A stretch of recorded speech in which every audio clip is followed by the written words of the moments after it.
Welcome, everybody. I am live again here to talk about week 2 of the Tharn CID. This is live, so if you're noticing me going a little slower here at the beginning, it's because I'm vamping even just a little bit.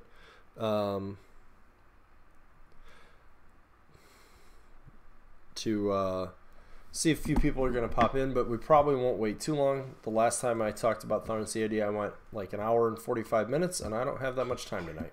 So, and hopefully we don't have quite that much content. I mean, I was pretty excited to talk about Tharn, so I didn't really mind, but, you know. Of course, if you're joining later, if you end up joining this later, that's fine. I'll probably repeat this at the end, but feel free to comment on the video. You can hit up the Discord. There should be a link in the chat. There's a Facebook group. It's gone a little quiet, but you know we can always revive that. Feel free to hit that up. You can find me on Twitter at Cheddar Caveman. You can find me at Cheddar Caveman on a few places, but those are kind of the big ones. So without further ado, I'm going to actually kind of like step through the changes in the doc and then talk about sort of some implications of that, if you know, depending on how many there actually are. Yeah, and if you do join live and you have any questions, throw them in. I'll try to talk about them as they're relevant, and if there's any like clarification. So okay. We start off with the Warlocks. The first change being to Iona the Unseen. They stated that they wanted to tweak her downward just a smidge, so they changed her War Beast points from 28 to 27. And they also did a small buff to Time of the Beast to allow all friendly warrior models to reroll missed attack rolls. So just real quick, the 27 points to me is pretty irrelevant. It is a nerf, and it sort of does help you know, keep her in balance with other things in the game. I feel like I'm having a focus issue. We're going to slide that back just a little bit. Maybe. Try not to make a huge mess knocking a bunch of dice on the floor. Just move. Maybe we'll just move those all together. There we go. Put them on Molly's desk. Yeah, so the 27 War Beast points is pretty irrelevant to me. It doesn't really change, I don't think, what she wants to do. I don't think it's going to really change her list too much. Time of the Beast changing to allow friendly warrior models to reroll missed attack rolls, to me is almost a non-change. It does allow, so if you do want to bring Lord of the Feast or Death Wolves, oh, and this says friendly warriors, but it is friendly faction warrior models. So basically, if you want to bring either of those, you could, and now they'll see some benefit from the theme, or from the feat, rather. Particularly Lord of the Feast, it becomes interesting, like being able to reroll his Raven, I think, Raven, is of note here. But Death Wolves are only mat 7, so getting rerolls could be important for them if you decide to bring them. I still don't personally feel, I personally feel like she still wants, like, Tharn for days. Lord of the Feast, we'll get to it below, but you can take him as a free option. So he might be compelling there, because you could bring him and then Bridget and Call, and you've got like a good place to put 6 corpse tokens to start the game. So that's definitely something to consider. But I do think after my playthrough of Iona that looking at the White Mane, the Chieftain, possibly the Shaman, and definitely Call are all places you can still put corpse tokens and get value out of them. And I actually like spread them out through a bunch of my Ravagers, and they still, I still got value out of it, at least in the first games that I played. So, yeah. Anyway, so, anyways, I keep on keeping on with Iona. I think she's good. I think she'll be strong. I think she brings something Circle did not previously have, and I think that's pretty cool.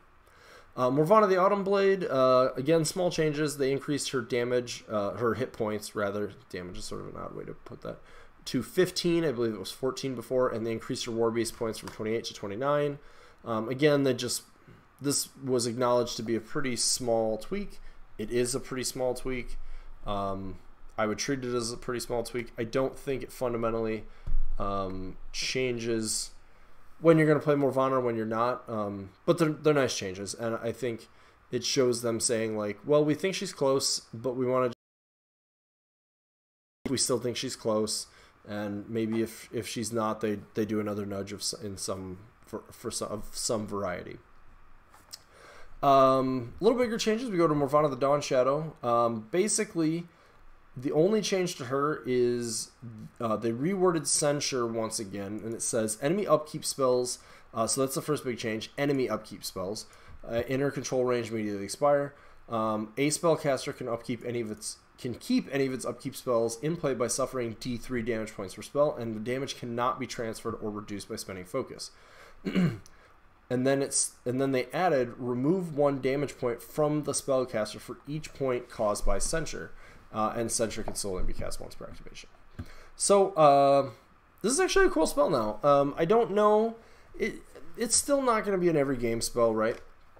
But I really like about two things I really like about it. One is they fixed it to only be enemy upkeep spells, because that's one of the things. Morvana actually has 2 upkeeps of her own, and she's like, they're pretty key a lot of times to a lot of her game, and I don't think like you would just sometimes not cast this because Morvana doesn't want to take 2d3 damage or drop her upkeeps just to like maybe make them drop theirs. That's a pretty bad trade. And also, as it's kind of a corner case spell anyways, right? Because they need to have upkeeps out. It's good like if there's juniors out there, so the fact that you can't transfer really is going to make your opponent think. But adding the healing factor to it is actually really good, because now it's Morvana should always be getting kind of something out of this, right? Like, even if the D3 isn't really going to change the outcome of the game, like in some of those matchups where maybe you play her with a few less infantry, or maybe your opponent doesn't really have anything you can kill with Carnivore for her to heal, or maybe they're being cagey and not killing your infantry off for her to heal, which these are all ways she heals. Or like, you know, Brenos and Shifting Stones are not available. You know, like, it's just one more little thing. It's not big. It's just a little thing that will make a difference for her in a matchup. So I really like the change. If they're going to stick with Censure, and I think this version of Censure is worth sticking with. I like where Morvana, where that leaves Morvana too, for the time being. Yeah, I don't really see a whole lot more there. I think she's still very powerful with the rerolls going out to the control area. So. And now we get spicy, as which is apparently the word du jour these days for people to say when they're talking about big changes. But Gedric's changes, they remove regeneration, and so for those that don't know, regeneration is the force to heal D3, and they add rapid healing, which is the rule the Tharn have. So just to read it, to let it sink in. When this model is damaged by an enemy attack, immediately after the attack is resolved, remove D3 damage points from it. This is the most likely to be overpowered in this whole list of things we're going to talk about. Rapid healing is Typhon's Animus, which costs 1. And Gedric still has Spiny Growth. So Gedric's, without buffs, can be a 14-19, or sorry, without caster independent, can be a 14-19 who heals D3 every time he is hit by an attack. So you're sort of negating on average 2 more. It doesn't exactly work like this, but it's functionally pretty close to 2 additional armor as long as it's not killing him. And it also means that it'll be incredibly difficult for a system to be out for him. I think this is a very, very strong ability. They say they're changing it thematically to make him the most survivable. This would achieve that that situation. There's been a lot of concern about this change, that it's too good or that it's overpowered or whatever. I hear that stuff. I think it's valid. I like the idea of it because it sort of like ties him back to his like Tharn roots, if the Tharn have this rule, right? So now like they all kind of have it. I mean, Chromac won't presumably have this, but so I like it for that reason. I too am a little concerned that we're, you know, for all the talk a lot of folks have about defense 14 not being a big deal, it kind of is. And then when you couple it, so like once you start getting up to 14-19, you're getting to a really big deal, and this is sort of pushing him in that like pseudo like armor 20 to 20, like 20, 21, 22 range on his own. And then from there, like we have armor buffs, right? We have several +2 armor buffs. We have Baldur 2, which is bringing a +3 armor buff. and so on and so forth. So this is a very strong change. I definitely recommend testing this a lot. I definitely recommend being honest about how survivable you think he is. I would push the boundaries a little bit more with him and really see, right? Like if you put him out in front of an army to kill something with an arm buff, right? Like say Chromac 2, Chromac 1, both good places to test because he's he's got more utility there, and you can play him in Call of the Wild there. You could play him with Iona. You can play him in a lot of places, and I think he's going to be pretty strong. I would definitely try this out, see how Getrix is. I could see this evolving into like replacing Warp Snacking. I could see a few other changes. I think they can certainly tweak from here if this proves to be too good. They could just change his points, right? He could go back. He's 19 points right now. He could go back up to 20 or 21. Maybe add once. If he goes to 21, like maybe there's another small rule that we can add. Anyways, it's worth testing. I'm excited. I think it might still be too good. I don't know that it's the, oh my god, it's obviously too good that a lot of people have said that it is. And we heard that with things like Harbinger and the Judicator and stuff, and sometimes that stuff still is what came out of the testing. So test it, let us know. Another change I'm really excited about, mostly because I felt like he got left behind in the first week, is the Riphorn Satyr. And they say they felt like his power level just wasn't correct compared to where the other Satyrs are. So they wanted to look at his survivability and his melee output. So they've increased him to 30 damage boxes. He had 26, I think, before. And the Bladed Gauntlets go to POW 5. So that makes him, that puts him to POW 16s on his fists and still 15 on the horns, which is interesting because the Gnarlhorn's 16 on his horns and 15 on his fists. I'm not sure why they opted to go for an additional power here on the gauntlets instead of an additional strength, because now like the Riphorn strength 11, the Gnarlhorn strength 12, the Shadowhorn strength 10, cats and dogs, I don't know. But it's a very interesting change to me because this actually makes him very, very survivable. 30 boxes, just for reference. If we're talking living war beast, this is the most.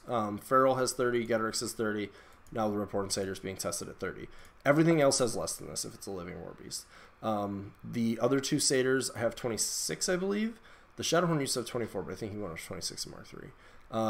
The Pureblood and Loki are 28. The Stalker's 27. And the Brenos is like 28. And then the rest are all light war beasts, and they're like the 21, 22 mark pretty much universally. So this is a pretty big deal. Also, his spirals are even as of right now, so like you have pretty much the same chance of taking out any one of his particular aspects. So that's nice, because sometimes one of the ways they like to limit a beast is sort of by like offsetting that. Like if you look at actually if you look at Getrix, even you'll see that at play. I think his body has the most. But, like, look at a Blackhide Wrestler and has, like, 5 boxes in its mind because, I don't know, Gators are dumb, I guess. So this is really good. I really like the notion of the Riphorn with Chromac 2, who's going to buff that Armor 19 up to 21 on the feat turn. I like the notion of the Riphorn. It's interesting with Kaya 2, Kaya 3. I think it's got a place where you could put it. It's like now getting enough output that you could sort of like pair it up with a Feral in almost any list, or even like 2 of them with a Gorax if you want to like save a few points and get a little bit more output. They haven't necessarily highlighted that this will be like the end of his evolution. They certainly brought up that the Animus could be considered.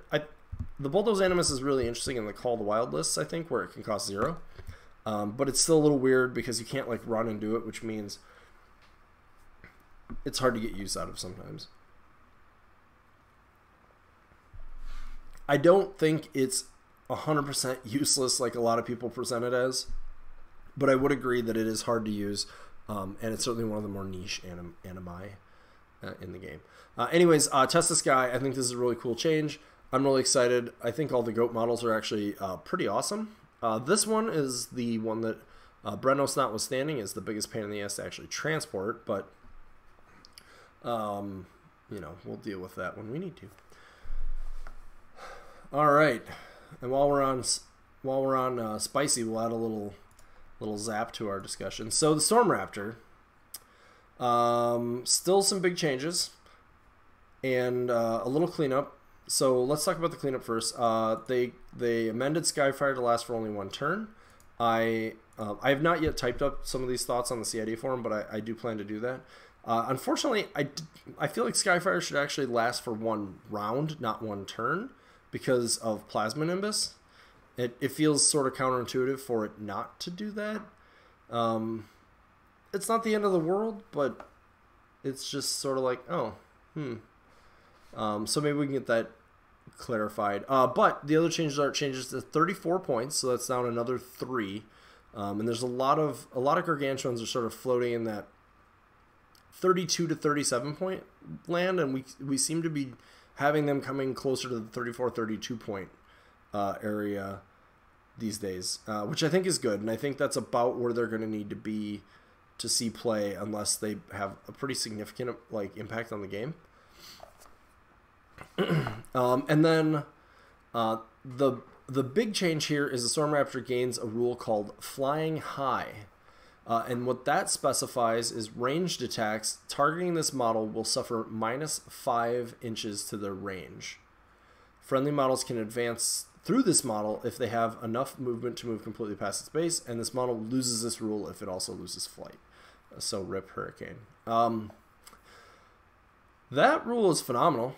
There's a mild amount of concern that it does, because of the wording on it, double with Phantasm and Windstorm. So Phantasm is on Iona, Windstorm is on Kruger.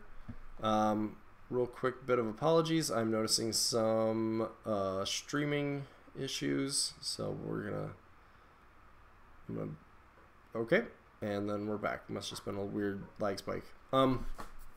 Anyways, Flying High does stack with Windstorm and Phantasm, so there's some concern there. Certainly test that and see how strong it is. Personally, I like the Dracodile can be in a swamp pit and is literally untargetable by at least ranged attacks, possibly magic. I didn't look it up ahead of time. And that model has more hit points and more armor than the Storm Raptor.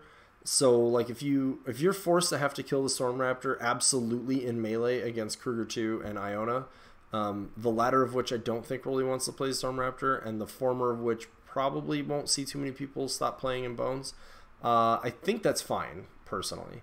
I think that in testing, a lot of people will say they think it's too good. But I feel like a lot of people who played Ret used to say, like, oh, we can't deal with stealth. And the reality was, like, they still had melee attacks, so they could deal with it just fine like everybody else. But what this rule does do is it really means, like, more than ever, being able to choose when you go in. If you go in with your Storm Raptor is a big deal. Getting work out of that gun is going to be a big deal. I am still hoping to see the gun go to a flat rate of fire 2. I think that'd be fantastic. But this starts to put the Storm Raptor in a really enticing position, along with the other changes that it received. So this adds to its survivability, which is, in my opinion, one of the major concerns with it. Like, a lot of the other stuff in Circle we can protect a lot easier because it can gain stealth, or we can hide it behind terrain, or we can, we can buff it to a much higher level. But like for something like this where you can't hide it, there's not a lot of protections. I think this is a really cool rule, and they said that they had tested this rule in a few other places, and it didn't really work in those. So I really do hope it works out here. So we'll see how this works. Like I said, I'm excited. I'm excited to see how this plays. If I have time, I'm going to try to test it myself in a list or two, and we'll see. So test those Storm Raptors, people. Also, the model's still gorgeous. You should have 2 of them, at least 1. Small change for the Pureblood. We're making it Rat 6.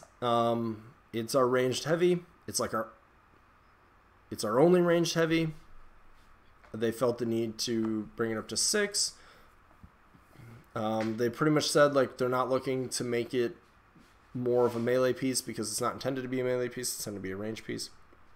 So there we have it. Another change is the Warpwolf Stalker goes to Strength 11. I did not expect this would be a change we would see. In fact, I didn't really expect either of these changes would be seen or be necessary, but I like them. Strength 11 means that the Stalker's base attacks are 17 on the sword and 15 on his claw. And then he goes up to 19 and 17 if he warps for strength. And then obviously he has the additional output, you know, if he warps like Berserker Prowl. Pretty big deal in my opinion, because now the Stalker hits as hard as Getorix. That should put him in a very different place for how he trades into things.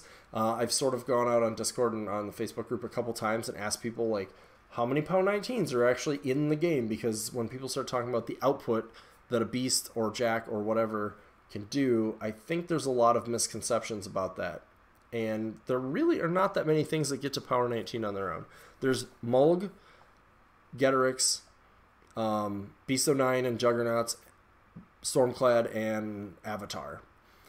And the only ones that are speed 6 are Warpwolves out of that. There's some stuff that comes close. It has a power, you know, a pair of Pow 18s or whatever. There is other ways to get, you know, not Juggernauts. Scorn. Bronzebacks get to some pretty ridiculous damage output because they're Fury 5, and they have Pain Givers pretty automatically and stuff like that. So, like, they start out like 17, 17, 16, add in Fury 5, add in a Grab and Smash. Like, they still probably out damage, but they're still also speed 4 with 1-inch melee. So there's some limiting factors there. And survivability-wise, they're 10-19s with like 32 boxes, and at the moment, Getorix is going to be able to be 14-19 with rapid healing most of the time. So, yeah. Anyways, the Warpwolf Stalker still has Lightning Strike on top of this. So this is a really, really big change. Cool. I'm happy to see it. I know a lot of people seem to be really oddly, in my opinion, negative about where Call of the Wild is, and I don't get that. I don't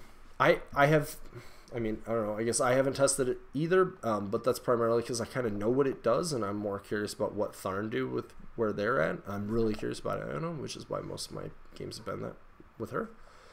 I may have to play some here just to give some reports back on this to see how it's doing for people, but this is a really good change. So again, if you haven't busted a Stalker out in a while, bust out a Stalker, get some attacks in there with it, see how this changes. If you think that it's fine, I mean, it's probably going to prove to be fine when most people play. Generally, as like more damage in the game has not usually been a problem. There's a limit to it, but generally, things doing more damage are not generally, in the last, like, most of the edition, things doing more damage has not usually been seen as a huge problem within reason.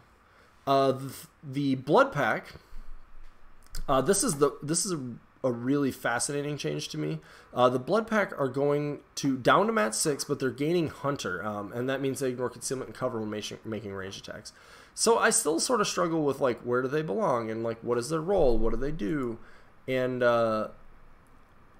like, you know, so they're just one of those things that's sort of in an odd place in the faction, because we don't, like, do a ton of stuff with range, right? We don't have one of those feats that, like, adds an additional die to range damage, or like Parasite, which is a huge swing of damage, or, you know, like or Denegra in general, right, or things like that. But this unit currently in testing is range 12, POW 14, reposition 3, rat 6. They can see through forests, they ignore cover and concealment. They can get themselves up to rat 7 just by bringing a white mane. They can go to a functional rat 9 if you position a Moonhound accordingly. They're very accurate. POW 14 is not inconsequential, right? Like, most units are like range 12 POW.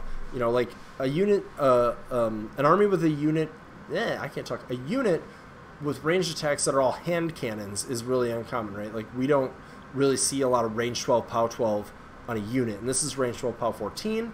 You're getting 6 guys for 15 points or 4 guys for 10. They reposition 3, so they can kind of keep shooting most of the game, I think. I think this is a really good unit, and I'm sort of struggling, and this is one I want to test as well, because I feel like these guys kind of are getting not really a lot of limelight and not really getting their total true, like, trying to understand what they do.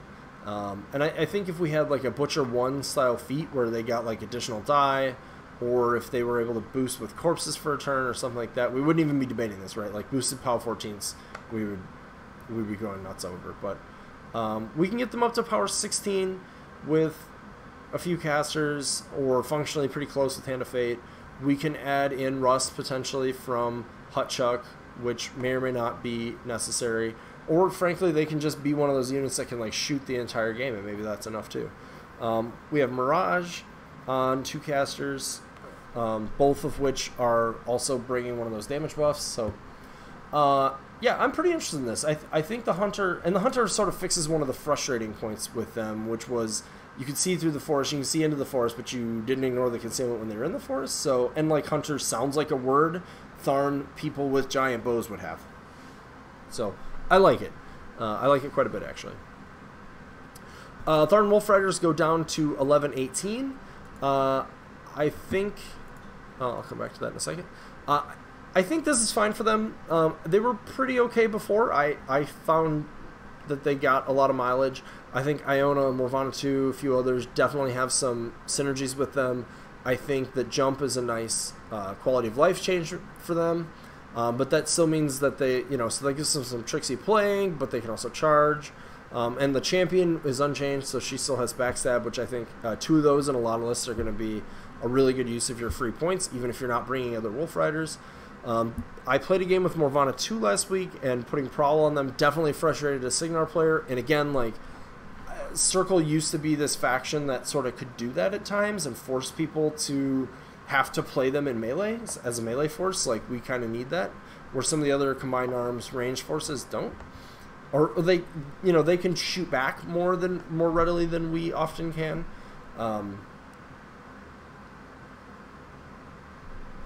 So this is I think this is a fine change. I would have personally, and maybe we'll still see this, I would have personally liked something maybe like Pounce on the mount. Would have been cool, and I think would have kept them worth like 20 points possibly. We'll see if this is enough with testing, but I think that they have a place where going up to defense 15 and mat 7 on their own is actually a really big deal as well, because now they're 15 with annoyance, so they're actually can be pretty tough to deal with for some armies that can't increase their accuracy a lot. So there's that. In the chat, I was talking about Call of the Wild. I think the biggest problem is scenario. I do agree. I'm not going to go into too much depth on this. I want to maybe save this for a podcast after, or video after we're all said and done with the CID, or when I have time to sit down and really analyze it a little deeper. But my initial thoughts are, this is going to sound a little arrogant, but my initial thoughts are people just need to play better. And they need to play realizing that the scenario is there. And they need to be careful with what they select in their list and what their minion option is. So, Una 2, Chromac 2, a few others that are... Anyone who's Fury 7 does not have this problem nearly as... Anyone who's Fury 7 and can play forward more is not going to have this problem with scenario nearly so much. We can use Shifting Suns, we can use Lord of the Feast, we can use our Blackclads, we can use our Light War Beasts to play to the scenario correctly, or make sure that we're playing the scenario. We can also bring in pieces that people haven't really tested a lot. Things like Totem Hunter is actually very hard to kill. You can bring in something like a Gatorman Husk or a Bog Trog Trawler, which ambush and will be in a position where they can really get to a flag or something annoying. Theoretically, you could do the same thing with Hut Chuck, actually. Linus and Adrea are a really good unit to bring in because they're actually kind of hard to kill, and they'll help you deal with clouds. So that's kind of how I see it.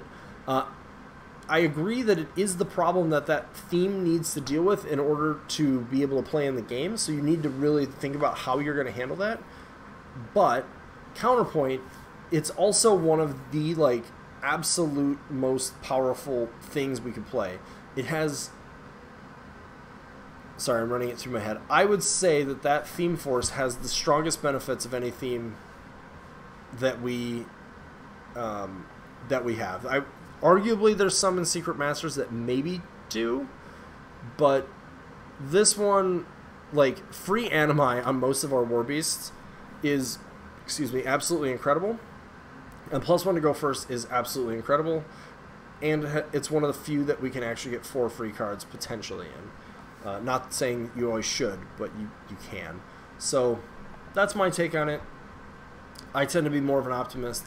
When I've played it now, I've been happy with my games in it.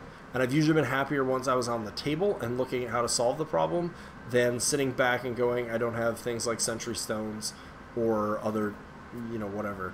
So, take it forward. Also, the addition of the well, I think, is actually pretty compelling here. It's going to let you bring another solo in. It's going to give you a gun in some cases, and it's going to give you corpses. We haven't got to the well yet, but I do think that that's a piece to consider, actually, interestingly enough, in that theme. So, going to Lord of the Feast, weren't quite happy with it. It's going to go to cost 6 from back down to 6 from 7, and it's going to go up to speed 6. So part of the thing here is 2-inch melee speed 6 means 11-inch threat range, and this is, I believe this is trying to help Lord of the Feast not need to rely so heavily on like ravening into combat. So you might be able to charge something, hit, raven, get to interesting places. I like it. I've still not yet tested Lord of the Feast, given his changes. Unfortunately, just the way I've only gotten 3 games in, just because I have, you know, to work and other things to do at times. But oh, and my game night ended up not like I thought I would get 2 or 3 games that night, and it worked out to be 1 was all, so that was a bummer. But Lord of the Feast just needs more testing. I would put him out there. I try to play him in some places where he doesn't necessarily have an easy way to start with corpses, but don't necessarily shy away from bringing some of the things that could give him corpses, like bring the well with him or bring the crockpot, and see how he plays in those situations. Play him in Call of the Wild and see how he does when his access to corpses is limited. Also try not just ravening in right away with him in some games and see how that plays.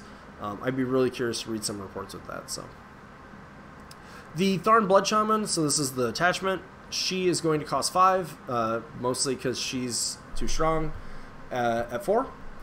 I agree, she is. If you look at the Wilder compared to her, the Wilder might be a little undertuned, but she was definitely way, way better than the Wilder. The Blood Shaman's way, way better. So, I think this is a good change. Especially because I really, really like that blood sacrifice rule, and I think it's really compelling, and it's very unique, and so I hope we keep it, and so if she needs to cost 5 for that to happen, great. In the chat, I'm seeing a played Lord of the Feast under Grail today, and he was super sweet. Well, Grail is definitely one of the premier places to play him, +2 strength, +2 mat, +2 armor from Storm Rager, means your opponent really has to respect a corpse loaded up Lord of the Feast. That puts him to armor 21. Excuse me. Power 18 on the first attack. You got to respect Lord of the Feast. Now I don't know if Grail does enough for the rest of the list, but like if you don't respect what Lord of the Feast is going to do, and actually Grail's feat can mean like you just get an assassination with that guy. So a pretty good place to try. And Grail for being a Wolfsworn, you know, like his ideal is to be playing with Wolfsworn. I think does actually play a pretty compelling game with the Tharn. Just because his Tharn are all melee, his feat affects melee. Tharn have kind of some more powerful pieces right now than Wolfsworn do, so being able to get those individual moves for your infantry is pretty cool with the feat. Yeah. The Ravager Shaman, basically they want to put Rapid Healing on him, and they didn't really necessarily want Battle Wizard, and so it worked out to balance him kind of around removing Battle Wizard and adding Rapid Healing. I like this change. I think it's consistent, which is good. A lot of people screwed this up, actually, not realizing that he didn't have this change, so I think that's another good thing to see. I like this change. In general, I think this is going to make people not... actually make people not screw up with him, because if you need one of his spells, you should just cast it. You should never rely on killing something. I still probably shouldn't have if it was important. I mean, sometimes you get to live the dream, right? But and we have the Blood Shaman with Battle Wizard and some other stuff, so I think that's a good change. Death March on Bridget and Call or Death Wolves is oh yeah, for sure. Death March is a pretty cool spell. It's tricky on Bridget and Call because I kind of want them to take damage, but yeah, Death Wolves for sure. Okay, and then I'm gonna come back to this. There was some cleanup for Devourer's Host. You can take any circle solo, that legal circle solo, or command attachment now in the army free of cost, not just Tharn. So it was just a little change. And they added circle structures to the Wild Hunt. So let's talk about that. So they did a bunch of things to the well. First of all, they made a Blackclad model. They changed it to cost 10. They changed opening the gate to be non-character faction solo that costs 5 points or less. They changed the range of Sinkhole to 14, and they added rear attack, which just lets it shoot in its back arc. And then they also changed Bonekeeper, and this is just a clerical thing. So that models destroyed or RFP'd, if they're living or undead, you can choose a friendly model that can gain corpse tokens to gain the corpse token regardless of proximity. So this turned out, there was a weird thing where technically, by the way the rules were written in week 1, if you didn't have any models that could collect corpses and your opponent did, it didn't say only friendly and it didn't say may. So you actually would have to give your opponent corpse tokens. That seems bad and unintuitive, so they fixed that. 10 points is pretty... A lot of people have been sort of freaking out about this point cost. I actually think 10 points is pretty close. That doesn't mean it won't prove to be too strong. But a lot of people are like, oh, well, you get a free model with it, so it's basically 5 points for this thing. No. I've talked about this a lot today on various social media. I have... yeah, I've talked about this on a lot of social media. I've talked about this with a lot of friends of mine. And the thing is, it's one of those mental things where people start associating points as a perfect rule for how this game works, and they're just not. First of all, not all of our solos cost 5 points. Some of them cost 4, some of them cost 3. We have even a couple that cost 2. We have one that costs 2. No, we have a couple. We have 2.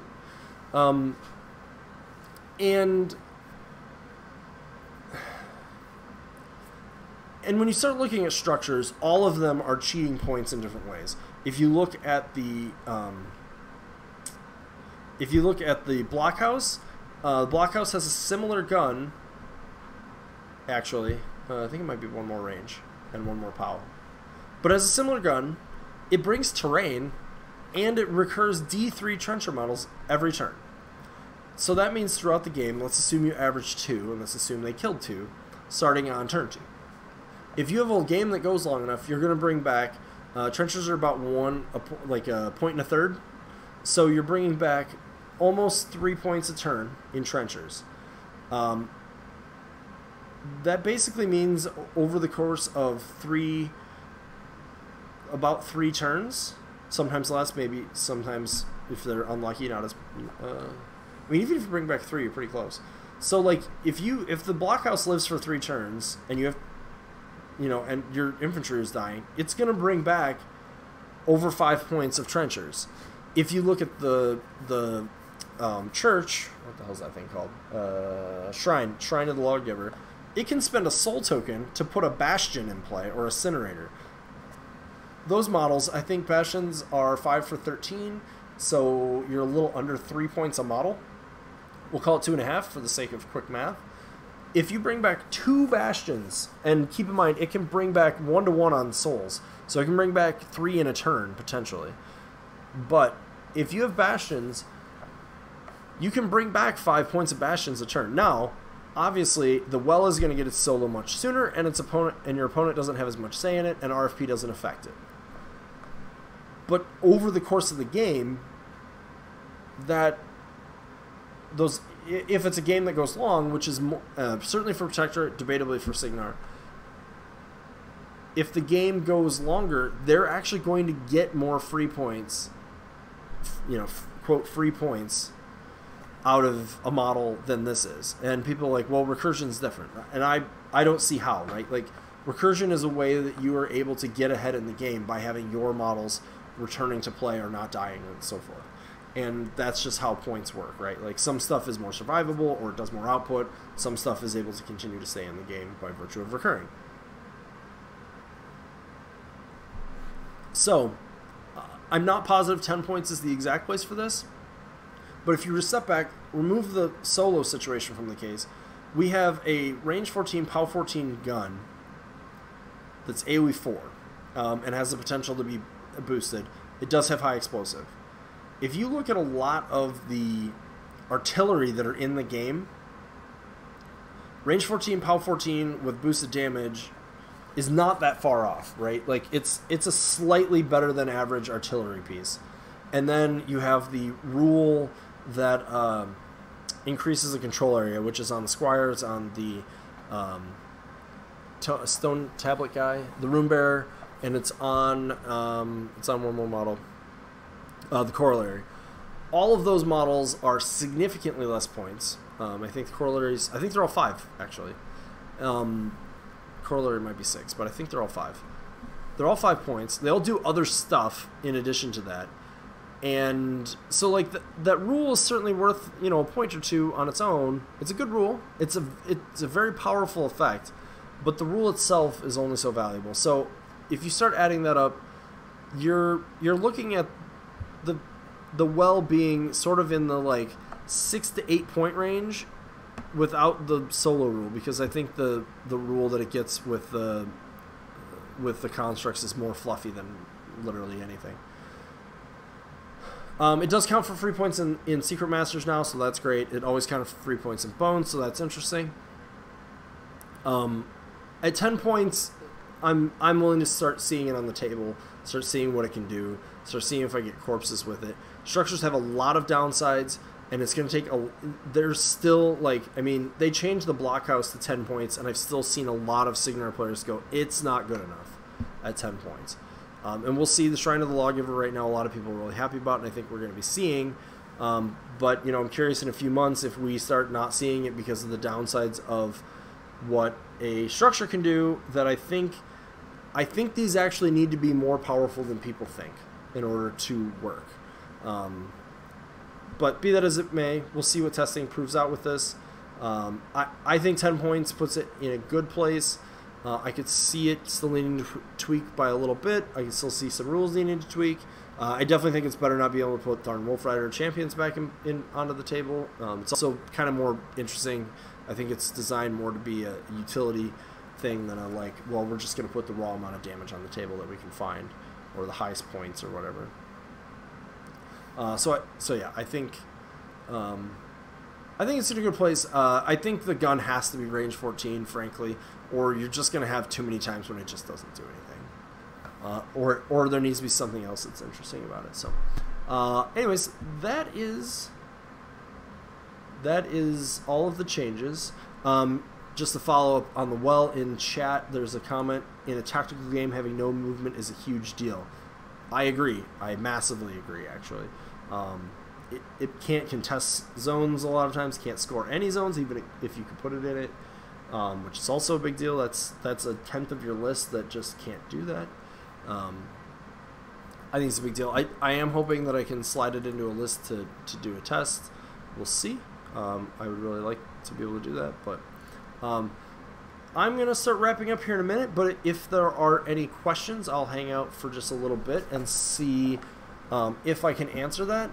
Like I said, sometime this week, I'll probably try to sit down. I did this in week 1. I'll try to do it in week 2 as well, and sort of type up a list of how I feel about the week 2 changes so that the devs can see that if they want. And yeah, we'll go from there. So I'll give it a second for any questions. Just real quick while I'm waiting for that, if you have any questions that don't get asked on here, hit me up on Twitter, Facebook. There's a link to my group. The Discord link is in there. You can throw the comments on the video. I usually check those out as well. Yeah, and we'll give it a second to see if there's any questions. Probably not too long though. This went longer also than I was expecting.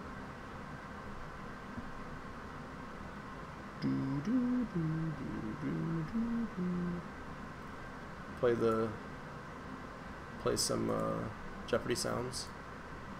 Yeah. You are welcome.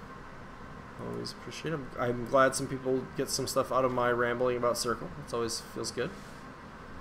So, other than my wife, who usually is snickering off to the side while I'm doing this, or my dog, who occasionally decides she's just gonna howl at me for no reason. So, you know, you gotta have critics.